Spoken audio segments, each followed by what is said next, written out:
요즘은 생각하기가 피로합니다. 뉴스를 켜면 분석이 쏟아지고 유튜브를 열면 누군가가 이미 생각을 대신 정리해 줍니다.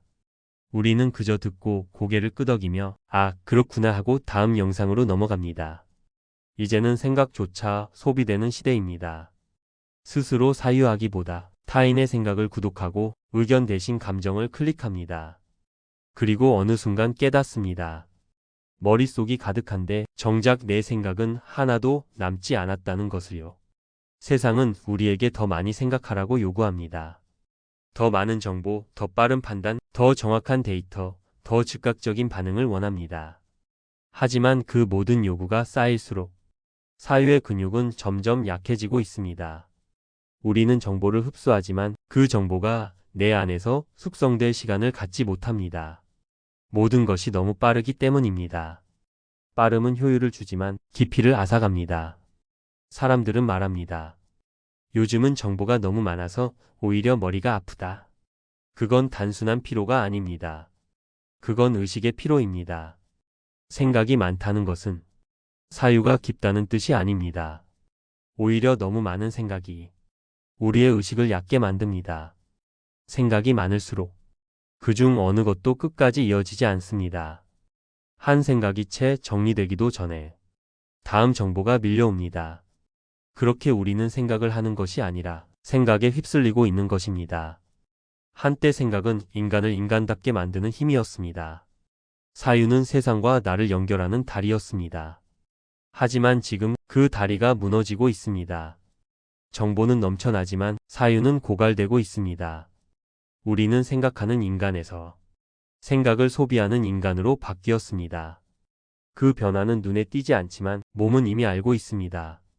어딘가 텅 빈 듯한 피로 가득 찼는데도 허전한 마음. 그것이 바로 사유의 결핍이 만든 증상입니다.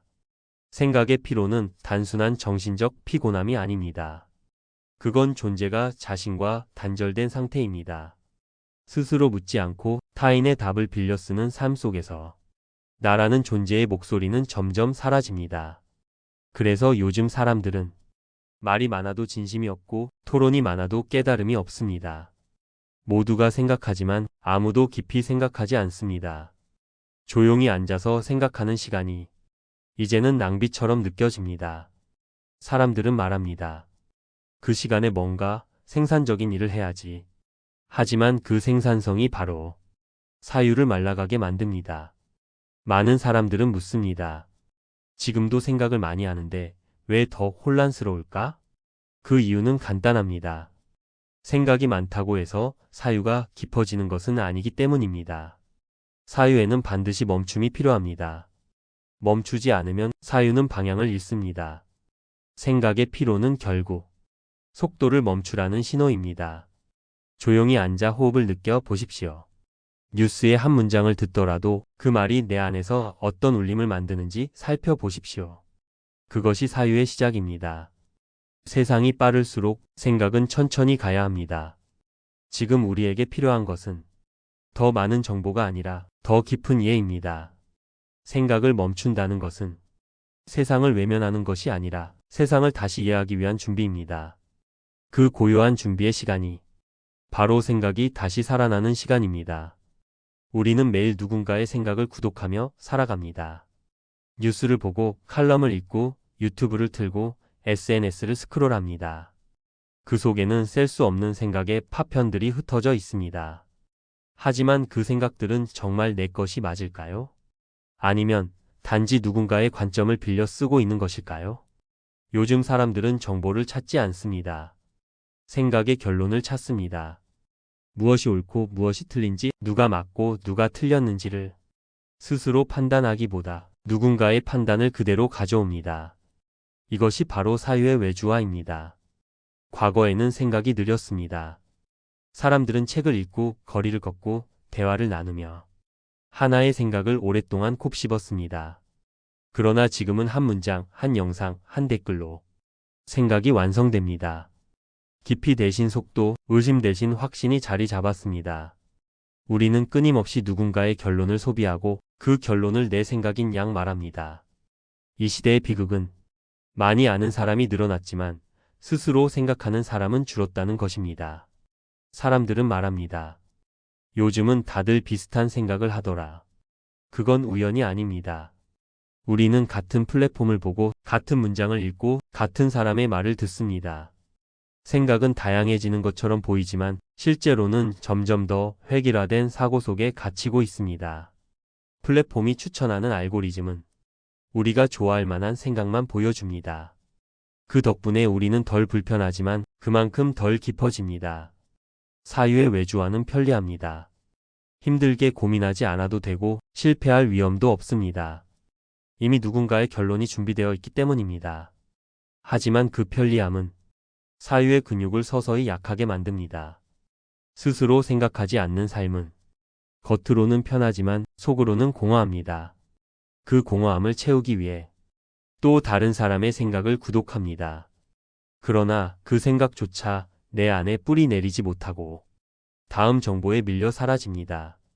이 반복이 바로 사유의 피로 루프입니다. 사람은 본능적으로 확신을 원합니다. 불확실한 세상에서 명확한 결론은 일종의 안심제입니다. 그래서 우리는 질문보다 답을 원합니다. 모호한 생각보다 단정적인 말에 끌립니다. 이게 정답이다. 그건 틀렸다. 이런 말들이 시원하게 들리기 때문입니다. 하지만 확신은 사유의 종착점입니다. 의심이 사라진 순간 사유도 멈춥니다. 이제는 묻지 않는 시대입니다. 생각하는 척하지만 사실은 이미 주어진 답안 안에서만 움직입니다. 우리는 타인의 생각을 빌려 쓰면서 그 안에서 자신의 생각을 잃어가고 있습니다. 진짜 사유는 남이 준 생각을 반복하는 것이 아닙니다. 그 생각을 내 삶 속에서 다시 해석하고 내 언어로 번역하는 일입니다. 타인의 생각을 구독하는 것은 나쁘지 않습니다. 하지만 그 생각이 내 안에서 멈출 공간을 만들어야 합니다. 그 공간이 사유입니다. 타인의 생각을 듣되 그 생각에 머물지 마십시오. 내 삶으로 돌아와 그 생각을 다시 바라보는 순간 그것은 정보가 아니라 통찰이 됩니다. 우리가 다시 생각을 되찾는 길은 멀리 있지 않습니다. 그건 단지 타인의 결론을 잠시 멈추는 용기입니다. 사유는 경쟁이 아닙니다. 생각이 느릴수록 그 생각은 더 오래 남습니다.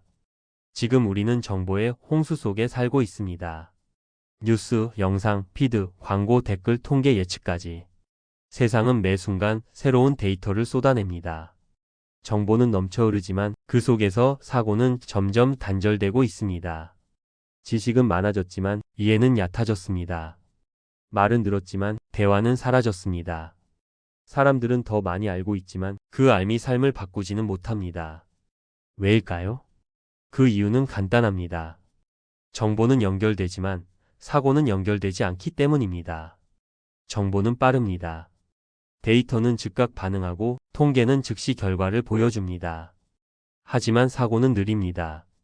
사고는 흡수하고 소화하고 재해석해야 합니다. 이 두 속도의 차이가 오늘날 우리의 의식을 분리시켰습니다. 우리는 데이터를 믿지만 그 데이터를 통해 왜라는 질문을 던지지 않습니다. 왜 이런 일이 일어났을까? 가 아니라 누가 이겼는가, 누가 틀렸는가에만 집중합니다. 결국 생각은 이해의 과정에서 판단의 습관으로 변했습니다. 정보의 홍수는 사람을 현명하게 만들지 않습니다. 오히려 생각의 방향을 외부로 흩뜨려 놓습니다. 많은 정보를 접할수록 우리의 의식은 넓어지는 것 같지만 사실은 얕아지고 있습니다. 정보의 양이 많아질수록 그 안에서 스스로의 기준을 세우기 어려워집니다. 그 결과 사람들은 가장 큰 소리, 가장 빠른 문장, 가장 강한 주장에 이끌립니다. 사고의 깊이가 사라진 자리에 감정의 반응만 남습니다. 이제 사람들은 모른다는 말을 두려워합니다. 모른다고 말하는 순간 뒤처진 사람처럼 보이기 때문입니다. 하지만 모름은 사유의 출발점입니다. 모른다고 인정할 때 비로소 질문이 생깁니다. 질문이 사라진 사회는 생각이 멈춘 사회입니다. 지금 우리는 질문하지 않는 편리함에 길들여졌습니다. 누군가 대신 설명해주고 대신 결론 내주는 시대에 살고 있기 때문입니다. 정보의 홍수는 지식의 민주화를 넘어 의식의 피로화를 가져왔습니다. 모든 것이 연결된 세상에서 우리는 점점 더 단절되어 가고 있습니다. 끊임없이 접속하지만 진짜로 이해하지는 못합니다. 항상 연결되어 있지만 실제로는 아무것도 느끼지 못합니다. 정보는 우리를 더 똑똑하게 만들지 않았습니다.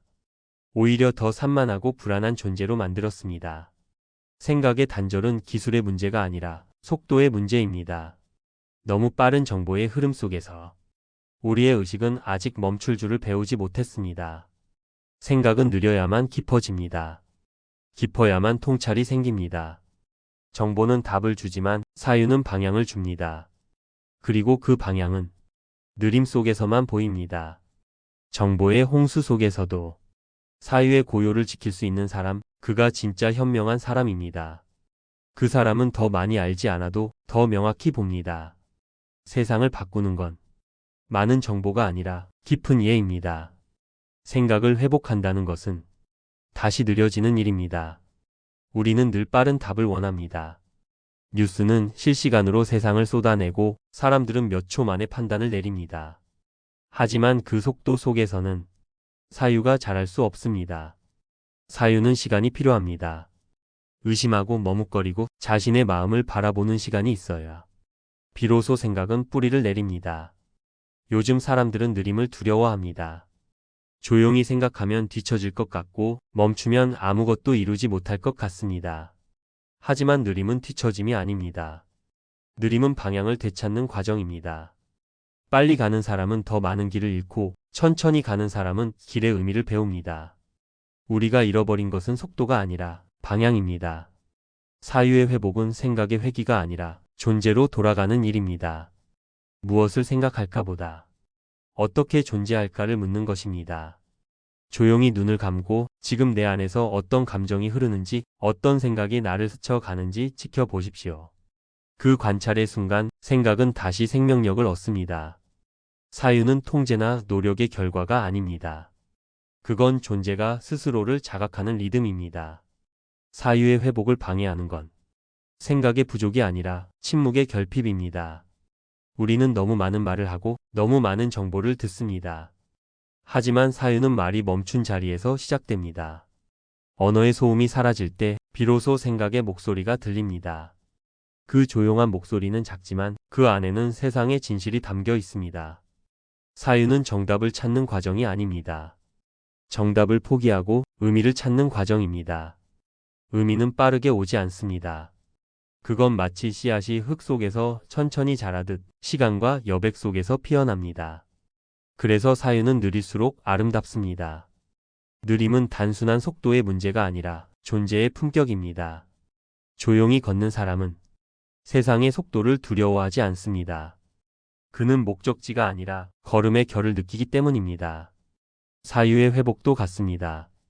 생각의 목적이 아니라 생각의 과정 자체를 사랑하는 마음입니다. 그 마음이 깨어나는 순간 사람은 다시 사유하는 존재가 됩니다. 지금 이 시대에 필요한 것은 더 똑똑한 두뇌가 아니라 더 고요한 마음입니다. 정보는 세상을 설명하지만 사유는 세상을 이해합니다. 생각이 빠를수록 우리는 피로해지고 느릴수록 우리는 평정에 가까워집니다. 사유는 느림의 미학입니다. 느림은 회복의 공간이며 그 회복 속에서 우리는 다시 인간다워집니다. 세상의 소음은 멈추지 않겠지만 우리는 그 안에서도 자신만의 리듬으로 생각할 수 있습니다. 그 리듬이 바로 존재의 사유입니다.